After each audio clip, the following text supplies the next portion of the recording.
Awesome. Just a quick intro about myself. This is my Twitter handle.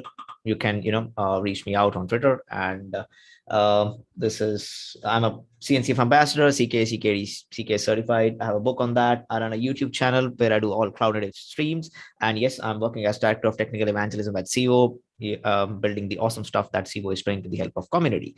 Yes, today we are discussing about basically chaos engineering. So I want to start and give you the overall picture of what chaos engineering is, and then it will follow the flow with Karthik that he's having with that.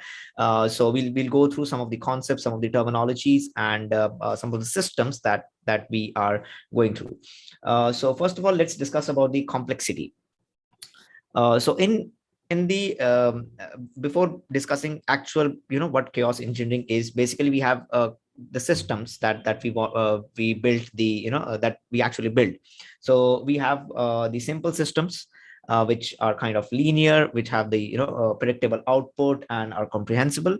And then we have the complex system, which are non-linear, and sometimes the behavior is unpredictable, because you can think in a microservice architecture where you have a number of services, and you are getting the output, but you are not kind of sure the behavior of the other services that is in the complete workflow, and not able to build a complete mental model for the application. Now this is very common because uh, with the microservices architecture, this problem occurs because you won't be able to have a complete mind map of all the microservices, which microservices is talking to which another microservice, and where the break is happening. If there's a network latency, obviously you won't be able to judge, create a mind map on at which level this will be happening, because there will be many microservices which will be connected in a particular application, and giving you the end result.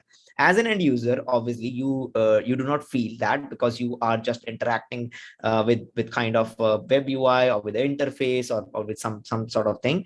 But in the backend, there are a lot of microservices connected together for a particular task, and sending the particular request that you have given on the web UI. It travels across all the microservices, and then only you get the response. As a developer or as an ops person, we are not able to build a complete mental model for the application. We won't be knowing that. So these cater to two sets of application. Now, why this is necessary is because we need to understand, when we are talking about the complex systems, why the testing will be hard. So in simple systems, why there was like all the traditional testing was already there. So I'll talk about that as well. It's not like testing was not there and it's something very new that has suddenly appeared, but in complex system, it becomes even more harder. In complex system, because of due to the unpredictable behavior, non-linear behavior, and the n number of microservices, it becomes even more important to understand how testing is hard and where chaos engineering fits it. So yes, I told you, like, testing is hard for this, and with this we enter the chaos engineering world. So chaos engineering is basically, let's read out the kind of definition which is there on principlesofchaos.com. Very good website, and all the principles and all the definitions still hold true, even if you have many products out there. So the basic set of principles, the basic definition, the basic agenda, the basic goal, the basic terminology, they all, everybody adhere to it, everybody respects that. So it's a very good site that you should definitely visit. So let's enter chaos engineering. So the discipline of experimenting on a system in order to build confidence in systems capability to withstand turbulent conditions in production. The goal of chaos engineering is to identify weakness in a system through controlled experiments that introduce random and unpredictable behavior in the system. Now, in simple terms, we are just injecting a failure. So let's say you have application A. And what we want to do is we want to inject a failure in it. Now, these failure we'll discuss, like, what can be some of the real world failures that actually happens in production. So we inject this particular failure in production and see that our application is still withstand, is still sending and serving the traffic to the end users. So it will mean that your application is working fine. Now, if it Saiyam, doesn't happen, there's a question related to like something you said previously. Well, what does comprehensible mean in terms of simple systems? yeah, so basically the system is it's linear, it's predictable, and it's comprehensible. Means you are able to create the mental model of the map. You can see the system, you can see the inputs, the outputs, you can see which services is catering, because it's kind of a very simple, serving a simple kind of logic. So it's not a complete microservices kind of architecture.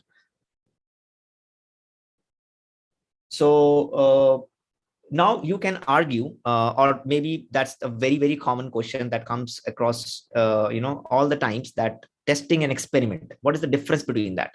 Is chaos engineering testing?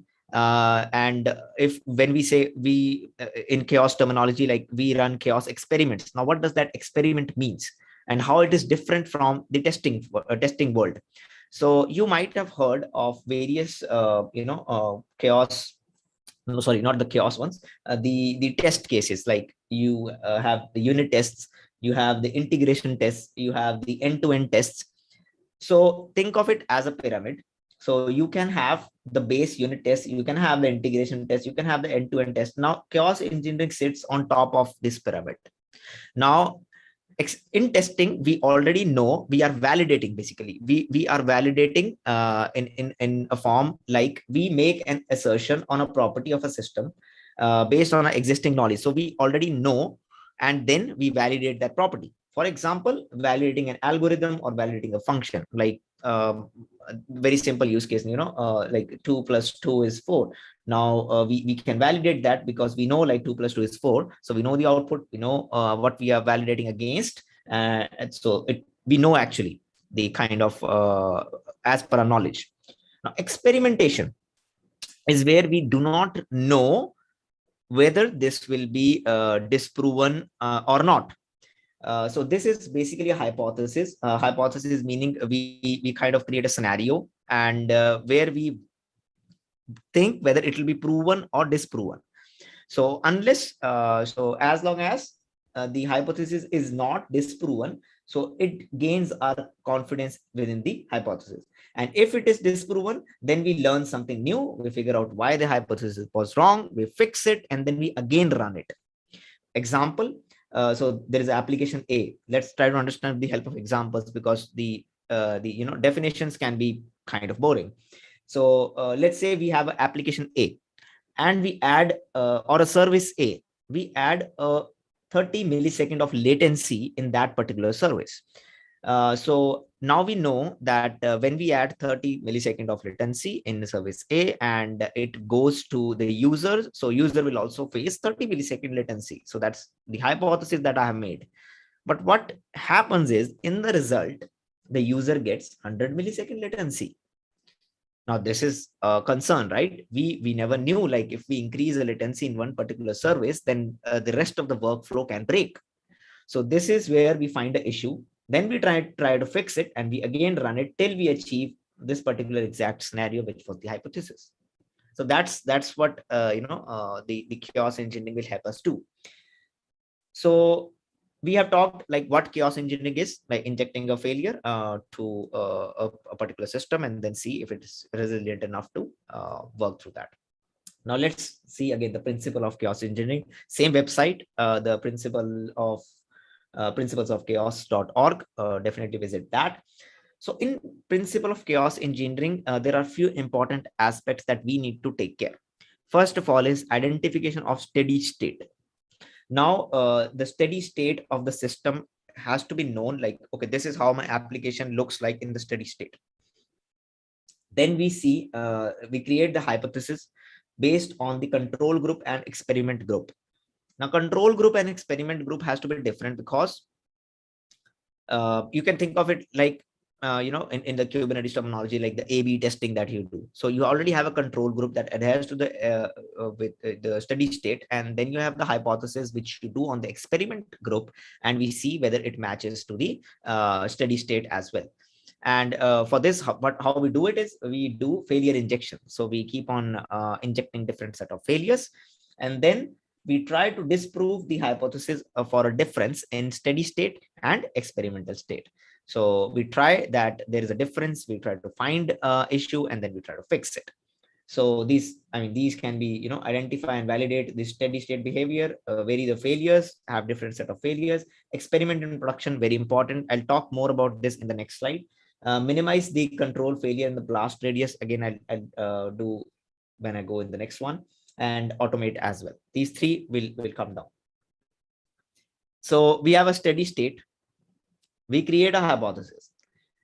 We inject the fault, and then we see it if it appears to the steady state. If it appears to the steady state, that means your system is resilient. It's perfectly fine. And if the steady state is not there, then we find a flaw, we fix it, and we repeat again. We repeat the next set of failures again. Now, how things work is, when we build around the steady state, so again, steady state, knowing of the steady state is very, very important. Now here we know you get to measure, you get measurable outputs versus the random internal output. So that's our build hypothesis. So this is the first stage, like we get the measurable outputs instead of the random internal outputs. Then the second portion is run experiments in production. So make sure that generally in the chaos engineering world, people tend to run their experiments in the dev environments, thinking that things would fail, and things would go wrong, and their services will be disrupted. That is true to some extent, but if you do not run your experiments in production, you won't get the same amount of traffic, same amount of the actual feel where your workload is running. You won't be able to find the real things that can happen actually in production, before it happens, even if you do it in dev environments. So it's very important to run in production, but the blast radius is also very important. Now, blast radius is something to find out how much damage it can cause with respect to the chaos that you are injecting into the system. Now, it is directly related with the running in production. So we have to definitely take care of the blast radius, and we just cannot run all experiments in production just like that. So the system goes down and there's nothing for the customers, and you're sitting in the calls to figure out how to fix things. So it has to be done in a very controlled manner. So that's one of the principles. So we have to do it, minimize and control the failure. So we have to do the failures in a controlled manner so that it doesn't hamper the users, but still we are able to find the failures. And real world failures. So you can see, like, what do you see as a user? As a user, you see your application sometimes slows down, sometimes things doesn't work, and sometimes you get invalid responses. So out of these, only the chaos experiments are there. So you can slow things down, like adding the latency. You can shut some of the things, like you can remove some replicas of the pod and things like that, delete a pod from a namespace. Invalid responses, you can have invalid responses configured, and all the other stuffs that maybe Karthik had touched upon with Litmus, but all the capabilities that it possesses. And continuous. So these have to be, in continuation. So it's not that if it's a yes, then you do not do. So you keep on doing it until you fix, then you find a new fault. You create a new experiment. So you define a set of experiments, you run that on your production on a continuous basis. Whenever a new release is out, you run those. Whenever something is, a fix is out, you run those. So all these have to be done on continuous basis. Now, cloud native and chaos tools. As the adoption of containers has increased, as the adoption of Docker has increased, the containers and Kubernetes has increased. So we are living in a world where more and more people are doing, things in a Kubernetes native way. So that is where the chaos tools, or the chaos engineering tools, which was initially in around, I don't know exact year, but somewhere around 2011 timeframe, Netflix introduced Chaos Monkey. around some time frame. I don't really remember which year it was, but it was introduced that time. So chaos on a whole was still there, and people were injecting some of the things. Like very easy example is Netflix has number of users, right? Suddenly the number of users, suddenly a new episode or a very cool series next part appears, then the number of users are expected to grow exponentially. Now this can be one of the chaos experiments that possibly the chaos monkey would have catered for Netflix and some of the others as well. But this is how the mindset have changed, and people have started thinking on from the user's perspective. So you have to put yourself in the shoes of the users and build out cases, build out the chaos experiments from them. That's why the user thinking from the end user's perspective is very important. So obviously the Kubernetes native experiments have gained adoption. The tools have also matured. So Litmus is not very old. So it was, Litmus is kind of a couple of years old, even maybe less than that. Then you can see the maturity. You can see how fast it is getting matured, how fast it is adhering to the Kubernetes native way of experimenting, introducing workflows and whatnot, and tying it very together, very heavily together with the Kubernetes native experiments that will really help to build resilient Kubernetes systems plus the application. So Kubernetes system itself needs chaos because it's a heavy lifting. So it's Kubernetes is a beast. So it's a heavy thing that you install on a server or a bare metal or whatnot, and it also needs some resiliency, that your system, your core infrastructure layer is resilient or not. We have other tools, Kraken and Chaos Mesh, which are also in the same boat, and they are also trying to serve the cloud native chaos engineering. Now, again, chaos engineering, the cloud native chaos engineering kind of is new. The open source tooling is growing. So keep an eye.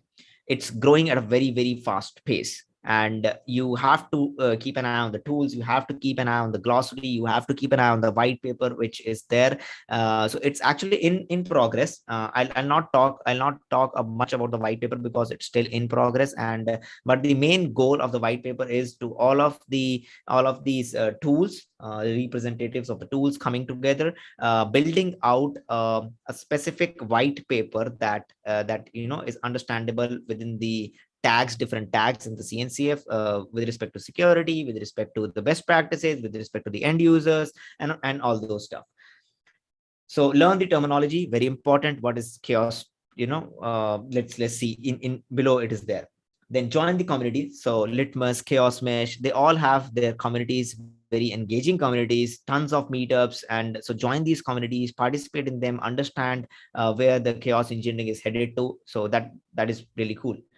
Blast radius and communication, very important. Since you are responsible for creating a chaos, then you should be knowing in which controlled manner you are running them. You should communicate time and again to the people involved in that project, that okay, this is happening, so that nothing comes as a surprise.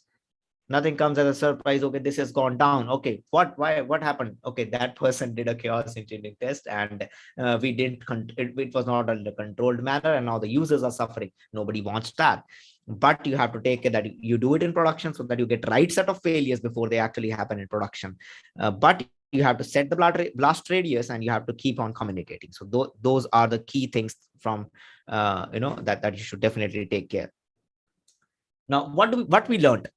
What we learned is, what is an experiment? We inject a failure, and that's particularly a chaos experiment, like a pod, increasing the pod network latency, and seeing what is happening. Then obviously, what is chaos engineering? The principles and the advanced principle, blast radius, steady state, hypothesis, cloud native chaos engineering. So these are some of the terminologies that you should be by now, have a particular idea about.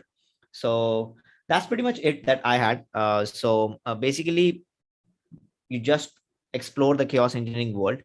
It's not only kind of just learning one tool, but it's actually learning about the concepts, because the chaos engineering concepts, and for this particular website, which is the principle of chaos .org, is very good.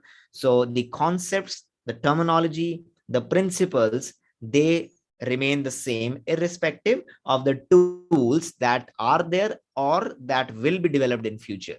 So most of the tools will adhere to most of the principles out there. Most of the terminologies will be same. So that's why we are having a glossary. So the cloud native chaos engineering glossary is there. It is there because the concepts, terminologies, principles, these three things remain same across the tools. So you should understand those, and obviously the next part is understanding the tools, doing the POCs with the tools, understanding the importance of what all things you need, what all experiments you need, what all failures you think are important from end users perspective that you want to inject on your system, the cloud native system, which will be Kubernetes basically. So you can just think like what all faults you want to inject in Kubernetes, and you have to then how to fix it if the failures occurs. Then obviously you have a lot more things. You have SLAs, you have SLOs, you have the observability. Obviously, Karthik can give a small highlight on that. In Litmus, when you run an experiment, you can now monitor the experiment duration as well and see that in the Grafana dashboard. I did a similar kind of demo on KubeCon, but that is very cool, right? You run an experiment, and in the Grafana dashboard you can see, okay, for this to this duration the chaos experiment ran, and we can actually see what all happened during this to this duration with the other set of workloads and other set of monitoring metrics that we already have, and the dashboards that we already have. So observability is another piece that is associated with chaos engineering now, and other tools are also adopting observability, building metrics out of the box, and all those things. So that's where I would end, because I know like Karthik also has some of will be continuing in this particular fashion and will be explaining the growth of chaos engineering and Litmus with that. So yep, that's what I had for the introduction to kind of chaos engineering and the terminologies. Awesome. Thanks a lot, Saiyam, for sharing. Really appreciate it. Lots of insights covered. And yeah, for those who are asking, this will be available on like YouTube as well, so you can watch it again. But I'm going to now hand it over to Karthik to tell us more about Litmus. I think that was very well elucidated, very insightful. Thanks, Saiyam. A great beginning to chaos engineering and what it really involves, why it should be done, etc. I think that sets a good platform to talk about the Litmus Chaos project and the tool. I think before we do that, I'd just like to sort of continue from where Saiyam left off around the glossary and the terminologies associated with chaos engineering. So there is a working group within CNCF which has started very recently, and we have been putting together some information about chaos engineering here for beginners as well as for practitioners who are transitioning to a cloud native way of running their operations. So there is a glossary document. Some of these artifacts will make it into the Git repository as well. But if you're interested in looking at all the concepts that Saiyam covered in the last 30 minutes, you can take a look. Some of the definitions and explanations are available here. But of course, there is a ton of information available on the internet, so you can always take a look. All the tools that are being built today adhere to the principles of chaos in a very broad way. And there are some subcategorization and extra principles, as you can say, that are emerging because of the entire cloud native paradigm. So the tools are adopting those as well. Let me very quickly talk about, I won't talk about chaos engineering, but I'll just spend a couple of minutes on giving you a real world example of why it is very important. You must have heard of the recent Fastly outage that happened. The CDN went down for 30 minutes and it took down several websites, right? And in the process, millions of dollars were lost. And the downtimes are not restricted to organizations that are, building their applications newly and deploying it. It also sort of applies to fairly mature organizations which have a very storied resilience practice. So you can look at this: Apple, Amazon, Delta Airlines, Facebook. A lot of organizations face this from time to time, which reinforces the need for us to do chaos engineering in a very diligent way. Downtimes are very expensive.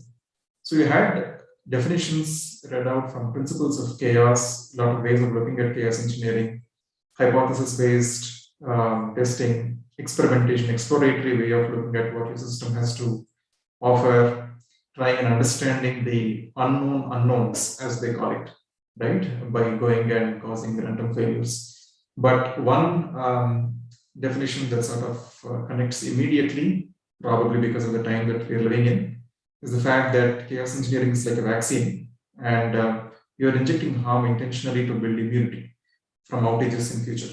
That's what chaos engineering is, right? And Saiyam already covered this, the standard flow of a chaos experiment. And once you've found that your application or your infra is resilient to a particular fault or a scenario, you probably go on to the next fault, right? You read or you just sort of learned that there are varied real world events that happen. Different kinds of failures can happen. When you built your app, when you wrote it, there's a great probability that you wrote it thinking that your bandwidth is always going to be available. Your compute is going to be unlimited. Your storage is going to be very huge. It's like you can write tons and tons of data, but all that doesn't translate to reality, right? There are things that can happen. Your machine might crash. Your disks might get filled. You might have latencies because you're speaking across regions or availability zones or data centers, whatever. So many things can happen, right? So you find out how your application and infra behaves to a particular fault, and then you move on to the next fault. And if you found a weakness and your hypothesis was disproved, then you go back to the drawing board and check whether you need to improve your business logic, your app business logic, maybe your deployment practice, or maybe something in the underlying infra itself. So many things that you can go fix. And what is this cloud native chaos engineering? Saiyam touched upon this, and I just like to reiterate. A lot of people re-architecting their applications from monoliths to microservices. They've done a lot of changes, right? So that is a concern. And the second thing is they're deploying it on a platform that itself is very complex. People used to host services out of EC2 instances, maybe their own VMware data centers, but now they're putting it on Kubernetes, and Kubernetes runs in different forms, runs in different places, in different clouds, consists of a lot of complex control plane services. And when you deploy your application on Kubernetes, you're not deploying your application alone. You have a lot of complementary applications living along with your main business app, which give you that end user experience.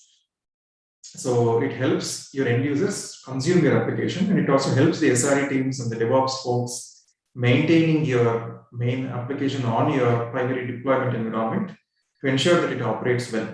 For example, you have service meshes, you have monitoring solutions, observability platforms, you have containerized storage. All these things are auxiliary, complementary tooling. I wouldn't call it complementary because they are very critical to ensure that your applications are running well and your end user has the experience that they have eventually. But still, it is not a core application, but it's still needed for ensuring the overall resilience of your solution. Then you have direct application dependencies, your databases, message queues, so many things like that. And then your application with your front end, middleware, and your backends, so many things like that. Failures can happen in so many points. It can happen in your infra side, it can happen in your Kubernetes services, it can happen in the supportive tooling that you have, it can happen in your application dependencies, and there could be bugs in your application as well. So many places, or so much of surface area for failures to happen. Monoliths were better managed in terms of this, though there are disadvantages in so many other ways. But at least there was a single point of failure. Now the points of failure are so many. And because it is like this, and also because the applications in your Kubernetes environment are fast changing. You have GitOps set up, you have pipelines set up for all your individual services. There are so many changes happening. There are the changes happening on your cluster by the day, maybe by the hour. There are so many upgrades happening, and you don't know how your application is behaving or the end solution is going to behave to a certain fault. The way it behaved yesterday could be different to the way it behaves today.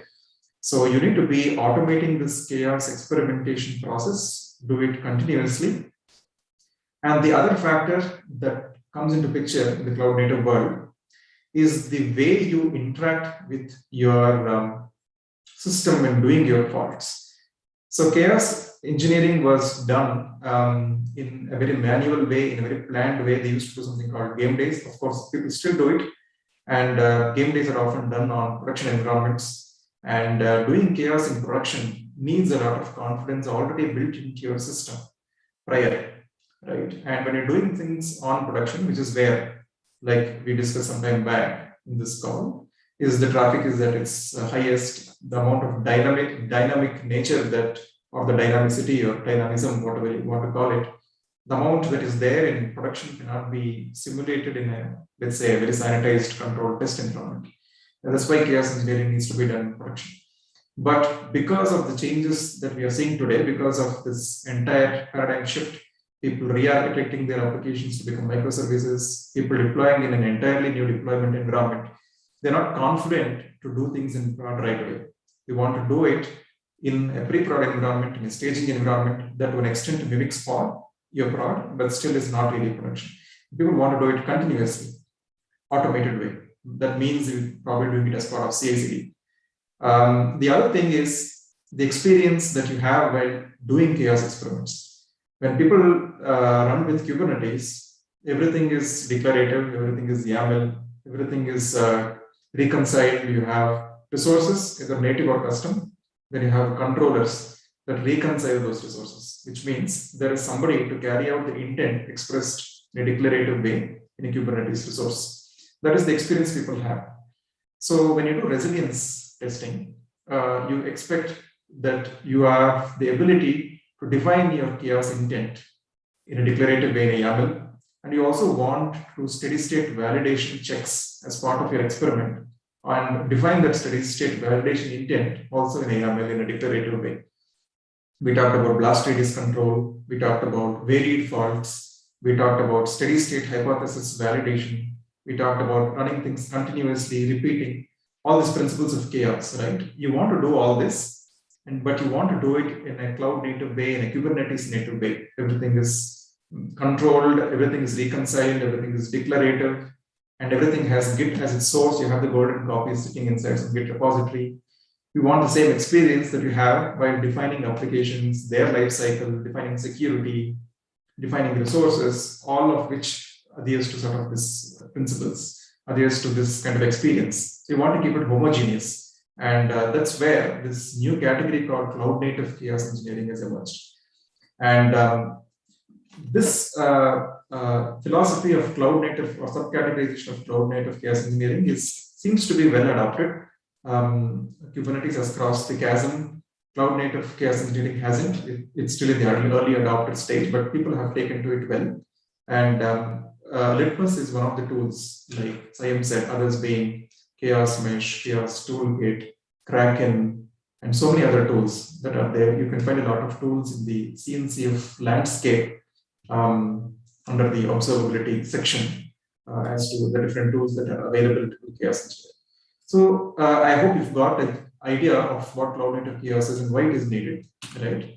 And if you look at this flow, this slide talks about resources and custom resources and operators that reconcile the intent you have there. So many things in Kubernetes, in and around Kubernetes, like infrastructure definitions, application lifecycle, resource management, security policies, everything is done in this way. So you would want to do resilience checks and chaos engineering also like this.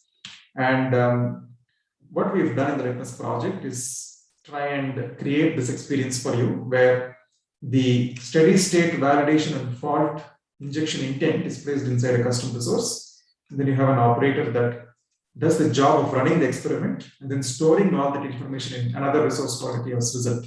So this, whether it is weak, whether it is resilient, whether your hypothesis is proved or disproved, all that information can be found inside of a result CR. And you will be able to glean some useful information out of it, from it, generate reports, and do some analytics over it and go ahead with your practice. So at the heart of the project are some custom resources. I don't want to dwell too much upon this. I'm sure you can find out more about this as you peruse the project. So we have some resources which are pre-built, which are user-defined, means the ones that you would run on a day-to-day basis, play with it on a day-to-day basis. Then some which are runtime generated, which have information about your experiment. And then there are some auxiliary CRs that help you to automate your experiment process. So these chaos experiments, the pre-built ones, are available in the hub.litmuschaos.io. So this is an open marketplace, so to say, for chaos experiments. Saiyam talked about Kubernetes chaos experiments, ones that you would run inside of a Kubernetes cluster, doing all kinds of disruptions on pods and doing things to pod network, doing things to Kubernetes nodes, doing things to persistent volumes, etc. All that is available and categorized here. You also have the ability to do chaos on non-Kubernetes entities. A lot of organizations might still have a very hybrid setup, right? They might be running something on Kubernetes, they might be running something outside Kubernetes. The outside Kubernetes could be on cloud, could be on private local data centers, maybe a VMware shop. So you would want to have a centralized control or have a centralized platform from which you do chaos against all these entities. Do Kubernetes application faults, Kubernetes infra faults, cloud platform based faults, VMware faults, all of these from the same place. So the hub.litmuschaos.io gives you some templates which you can pull and run in your cluster. And the experiment business logic runs inside of a cluster. As you might have gauged by now, we talked about custom resources and controllers. So which means the Litmus experiments run inside of Kubernetes, but they're able to target entities which are either inside the Kubernetes cluster or maybe living outside and have no relation to Kubernetes. Right, so this is the hub that you can take a look at. So what we'll do as part of the rest of this discussion, we have about 15 minutes left, is I'll try to do a couple of quick demos. So Litmus has been around for 2.5 years, a little longer, but it was not really in the current form that you see today. We started Litmus to do the resilience tests for OpenEBS, which is another storage project, another CNCF sandbox project, but eventually it acquired a roadmap of its own. We were one of the early advocates of cloud native chaos engineering, and the CNCF took it well and got us added as a sandbox project, and a lot of other projects have also followed suit.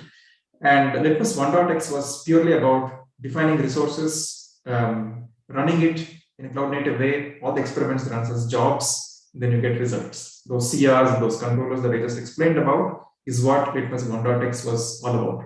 So you would pull a Helm chart, install the operator, create your custom resources with the fault and steady state validation intent, and then you would have Kubernetes jobs that would carry out the chaos process, the chaos injection process, and then you would get results, right? And then you would repeat. That's what was Litmus 1.x. There's a very good blog from Saiyam on the Civo website about Litmus 1.x, how you can use it. And we've released Litmus 2.0 in the recent past, in fact, just the 15 days back. And Litmus 2.0 was built because the following requirements that you see on screen that we got from the community.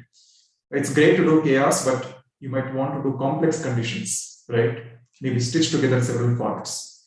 Misfortune, when it happens, doesn't happen singly, it happens, in multiples. So you want to do more than one fault. That's where workflows came in.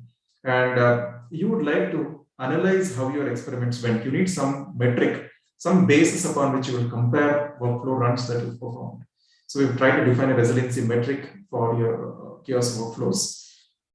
And then how do you manage chaos across a fleet of clusters? You have just one centralized plane, because it's very difficult for you to keep installing Helm charts in every cluster by yourself, do chaos everywhere. If you want to consolidate into view, you might probably need a single pane of glass management, which is what we've introduced in 2.0. And we also have some other features that help you do chaos in a more robust way. Ensure your chaos artifacts can be picked from Git repositories, ensure that you have better observability, that you can see how your application is behaving when chaos is happening, ability to target different target environments, Kubernetes, GCP, Azure, AWS, VMware, etc. So all this was brought about in 2.0. There are some architectural details which I'd probably skip and directly go to the demonstration. And this will reinforce some of the concepts that we've been talking about all along. So we'll take up the hello world of chaos engineering. It's a sample pod delete. right? That's what we'll do very quickly in today's demonstration. And I'll use Litmus 2.0 to show you this demo. So that is the latest version that we have available, and probably also is simpler to understand. And the details of the Litmus platform, how to install it, how to run it, all that is available in docs.litmuschaos.io. This is the documentation website, so you feel free to take a look at it. And what we'll do, I'll just explain the use case. I have a simple server. It's called the Hello World service. It's called Potato Head application. This is Mr. Potato Head. It says hello, right? We're just running it and load balancing it, and it's available to us publicly. What we'll do is delete the pod that provides us this service. And to start off with, I just have a single pod. And these are all the Litmus services. I've just opened up Lens IDE to show you my Kubernetes cluster. These Kubernetes clusters are all on Civo. I have a couple of clusters here. You can see the Civo Meetup cluster, which is the one that is running my Litmus control plane, my chaos center, which is where I'm going to orchestrate the chaos from. And it also has the Potato Head application. And I also have created another cluster on Civo called Remote Target Environment, just to show you how you can use the control plane on one cluster and use it to orchestrate chaos against different other target environments. So you can register remote clusters into the Litmus portal or the chaos center and orchestrate chaos there. You can do service discovery of all the services that reside on that environment and carry out chaos against it. And the chaos that we do, we will be pulling experiments from the chaos hub, which is available in an embedded way inside the chaos center. So you have a chaos hub that is already integrated or embedded inside the platform. So we will be making use of this hub to construct our experiments and run it. All right. So I have one replica of the Hello World application. You can see it lives in the demo space namespace, and there's just one replica of Hello Service. So we'll do a pod kill, and pod kills keep happening.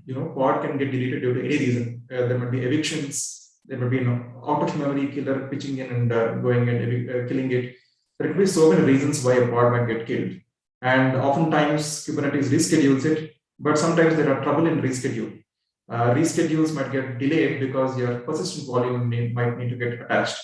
Your reschedules might get delayed because you don't have enough resources to schedule your pod on a node. Maybe everything is running to capacity. There are so many ways why a pod delete can actually expose flaws in your system.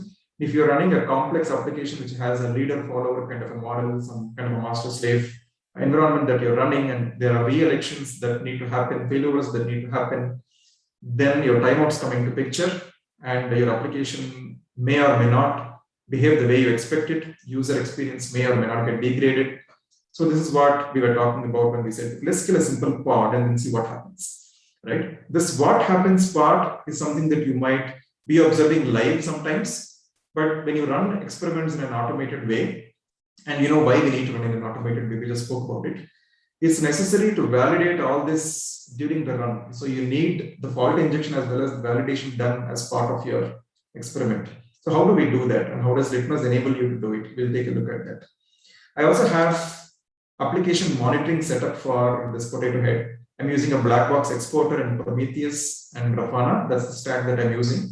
We are observing two characteristics. I'm observing the availability percentage. It's 100% available right now. That's what my metric says. And I've got a threshold here. You can see this at 95%. So it basically says if the availability drops below 95%, then that's something to be alarmed about. That's how I've set up my dashboard. And then I've also got a threshold set up against my access duration. This is the access latency for the Potato Head service. It might be available, but if it takes a long time for you to get the right response, if it takes a long time for you to access the service, then it's still not optimal, right? So I've set 20 milliseconds as the threshold for access. Right now it is well under that. That's why you don't see this threshold bar here. What I'm going to do is kill this pod by running an experiment from the Chaos Center. And you will see something happen here. You will see the availability percentage drop. You will see the access duration increase. And we are interested in finding out what the litmus tells us, whether the experiment passed or it failed. And it is going to define that pass or fail depending upon the steady state validation that we went ahead and suggested during the experiment. So this is the Chaos Center. I just logged it with default credentials, admin and Litmus. You can install this very easily using the Helm chart. The documentation is there. You can take a look at it. Let me go ahead and schedule a workflow. I can go ahead and schedule the workflow against the same cluster where I have the Chaos Center running. This is where I also have Potato Head running, but I can also go and do it against a different cluster. I don't have Potato Head running there, so I'm not going to select it right now. I'm just going to select the self cluster. And you have the ability to define templates or test cases. At its most basic, chaos experiment is also called a chaos test case. More people are comfortable calling it like that sometimes. So you can define templates or experiments or test cases prior, and you can define it and use it to quickly get started and run experiments. You can also construct your experiment newly from the wizard, where you pick your chaos hub and you go ahead and select the fault that you want to do. You can go ahead and add a new experiment here. You have all the experiments available here. You can pick them, you can tune them, and you can get the right kind of scenario that you need to run, right? But that's not what I'm going to do right now. I have already created this template. I've already selected the tunables. So let me go ahead and run that. Let me select the self agent. Let me go ahead and select the template that I want to run. It's called Potato Head. We are going to verify service availability and access latency, like I mentioned. Those are my validation constraints that I have. So if you take a look at this experiment, you can see the probes that I've defined. I am doing this against a pod running in demo space namespace. It's of kind deployment. It has a particular label. So all this is blast radius control. I don't want to do a reckless pod delete, pick any pod, kill anything for however long. That's not what we want to do. We want to do controlled failures. So identify the application you want to do, specify your blast radius. That's what we're doing here. And the next is do the steady state hypothesis validation. These are all principles of chaos that you talked about. And this is the check that we're doing, Potato Head availability check. And what are we doing as part of this? We are going to check this URL. This is where my service is running. And I am going to verify if an HTTP GET call against this is going to return 200 OK.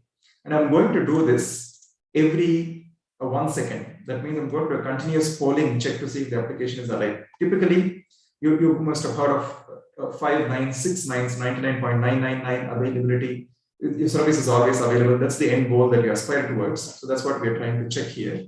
And I've got some properties for the probe. So this sort of tells you the steady state validation check built inside your experiment. The pod delete is a fault that we are doing. This is the varied real world event part of the principles of chaos. That's the fault we are doing. And the blast radius control was provided in the target application section where you said, this is exactly the pod that I'm going to run. And you also said, this is the tunable. I'm going to run this for a period of 10 seconds. This is the duration. And then everything looks good. So let me go ahead and provide some criticality or weight to the experiment. This is an optional step. You would do something like this if you had more than one fault within your workflow. You just have one, so I'll just leave it. And then I can automate it, right? Principles of chaos talked about automating your fault. You can do it in a repetitive manner, but I'm interested in doing it just once. So let me go ahead and select that. You will get an end YAML which describes all your steps. So you can take a look at that for summary if you're interested. Let me go and finish the wizard, and you can see there's a workflow visualization graph that sort of runs the steps within your workflow.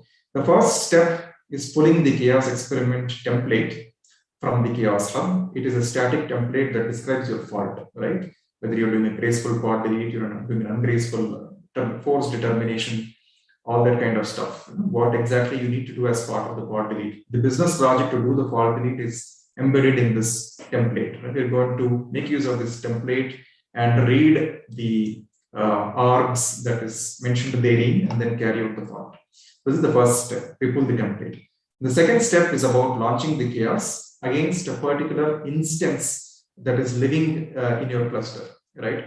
The fault is always there, it's off the shelf, but I need to map that fault to an instance running on my cluster. It could be a service or it could be an infra component like a node or disk that I want to target. So the mapping between the fault and the instance or the service happens here. Of course, along with the steady state validation checks, they're all defined in this step. So you can see that this particular hello service is getting terminated. You can see this orange mark here, which means it's actually getting terminated. It's coming up newly. And at this point, if I look at the dashboard here, you can see there's an annotation that's coming from a Litmus Prometheus metric. So this is the purple area. And you can see the availability is dropped. The probe success percentage is dropped below threshold. And my access duration is gone way past my 20-second threshold. It's nearly 150 milliseconds. These are all risks. And why did this risk come about? My hypothesis was it should be completely available. It should be great, but that's not the case, right? Availability went down, access duration spiked. All this is because of a suboptimal, incorrect deployment practice, which actually is about running one replica. I've just run one replica. So if I take it down, it takes time to reschedule and it takes time to respond, respond to the requests being made. So it's going to take time, and that's not something we would want. We want to dearly avoid these kind of situations. So we want to remediate, carry out a remediation action. Either you do this manually, or maybe you have some kind of an autonomous monitoring system that takes remediation actions by itself. In this case, we would like to scale this replicas, let's say 2 or 3 replicas of potato head, and then repeat the same fault. And at that point of time, we would like to see the experiment succeed. Right now, the experiment is going to say failure. And how do we see the experiment says failure? I go back to this workflow. You can see the pod delete says it's failed because one of the probes actually failed. And there is a chaos result which tells you as much. The steady state validation constraint failed, and therefore the experiment failed. Right? This is the information you get. Your hypothesis is disproved. Now you take a remediation action, and the remediation action is about doing a scale.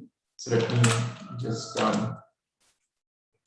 go to the workspace where I have my manifest. That's where I have my script to scale it. It's a simple kubectl scale command that I've got, which is going to improve the number of replicas to 2.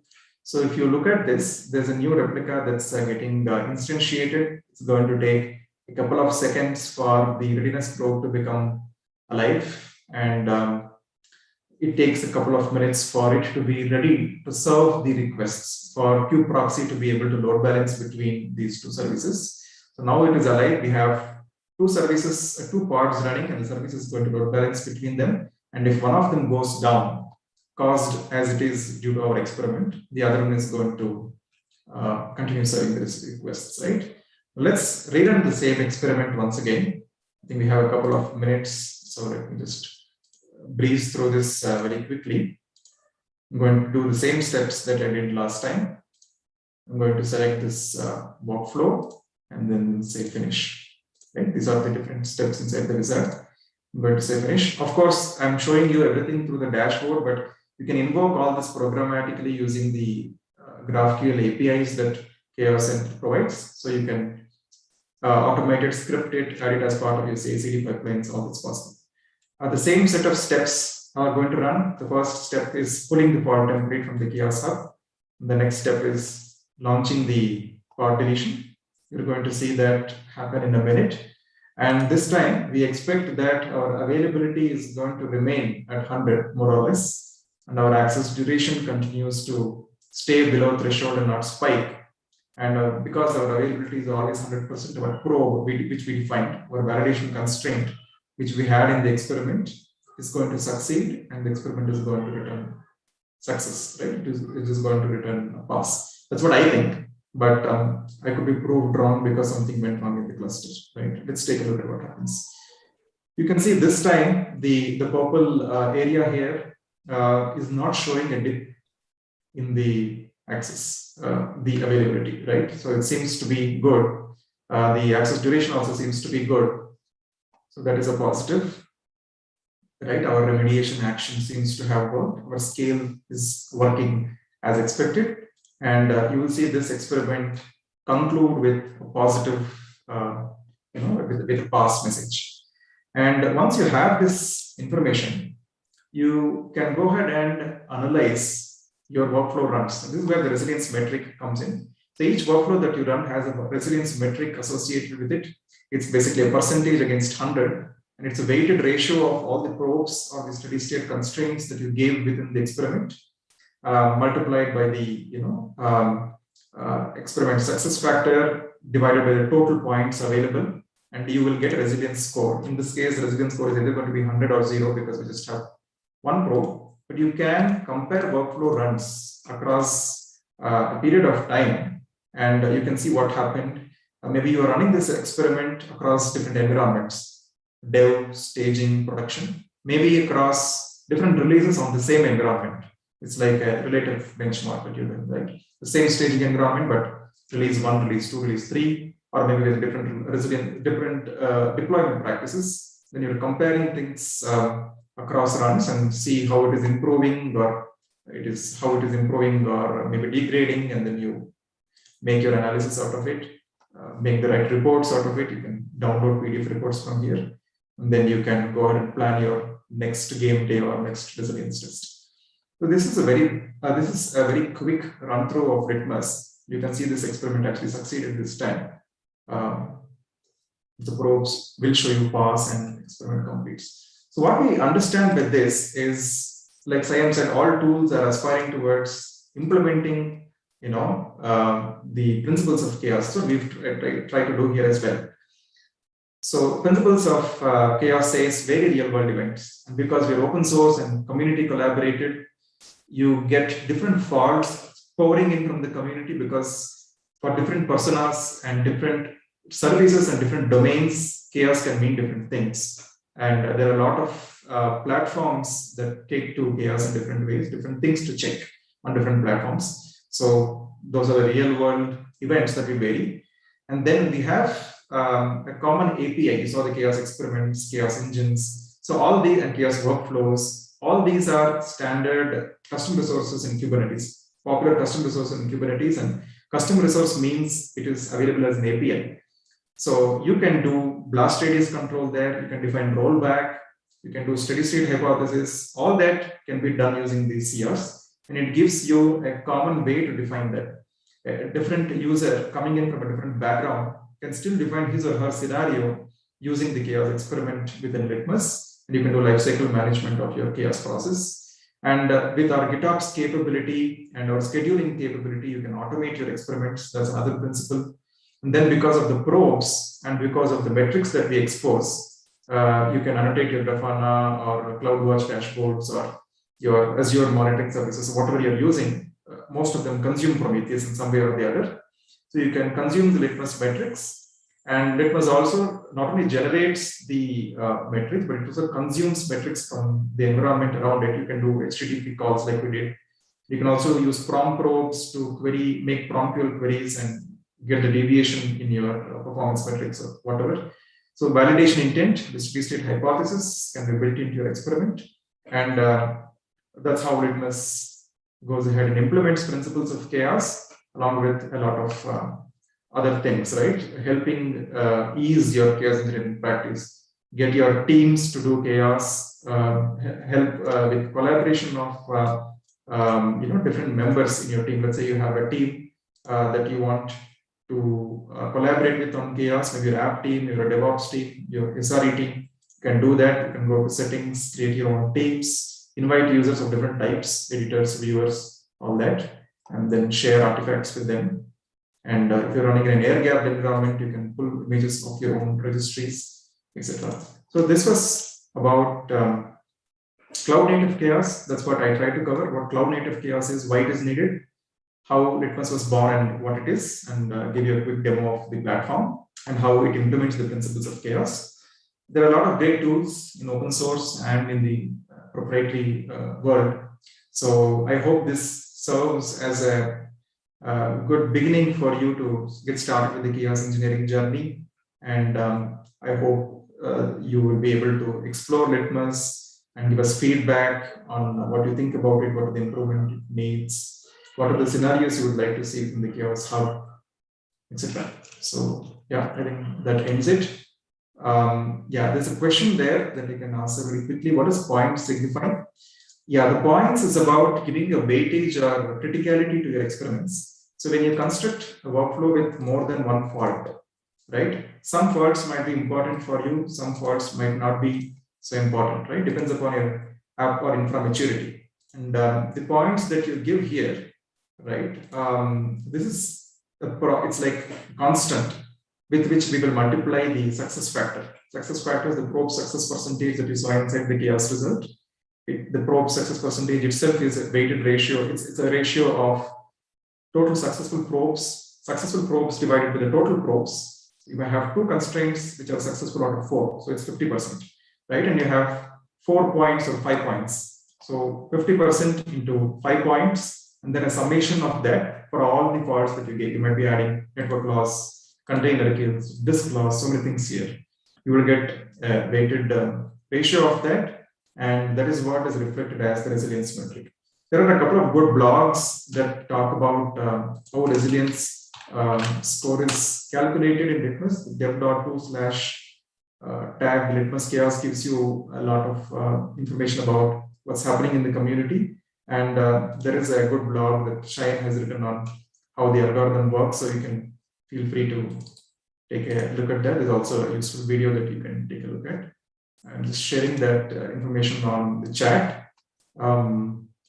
You can take a look at it there. I hope that answers the question. Are there any other questions that you'd like me to take? I've been checking on YouTube, Karthik. There's nothing else coming over there. I think you've answered the last one that we had here too. So if that's it, I think that's a wrap. Unless Saiyam has anything to add, but I think you just about covered it. Nope, I think everything is covered. Excellent. Okay, thank you everybody for joining us. Thank you, Karthik, for joining us. Great to have you here. Thank you to Saiyam as always. Keep an eye on civo.com/meetups. You can find information about our next meetup there. And we'll see you next time. Thank you very much, everyone. Thank you. Thanks for having me. Have a great day.